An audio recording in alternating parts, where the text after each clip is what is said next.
अवां ॾिसी रहिया आहियो KTV वर्ल्ड ऑफ न्यूज़ यानी ख़बरुनि जी दुनिया। हींअर पेश आहे नवों मरोट मां मखमूर मरोटीअ जी रिपोर्ट।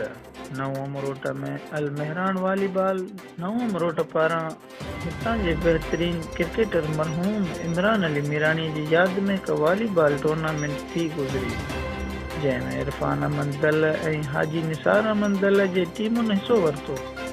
टूर्नामेंट मैच में इरफान अहमद दल एडवोकेट जी टीम शानदार वॉलीबॉल रांदि जो मुज़ाहिरो कंदे शोभ माणी वरिती ऐं मैच जे आख़िर में मरहूम इमरान अली मीराणीअ लाइ दुआऊं घुरियूं वयूं।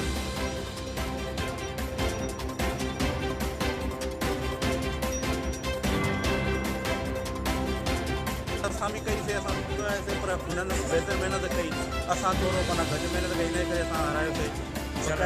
ख़बरुनि जी दुनिया।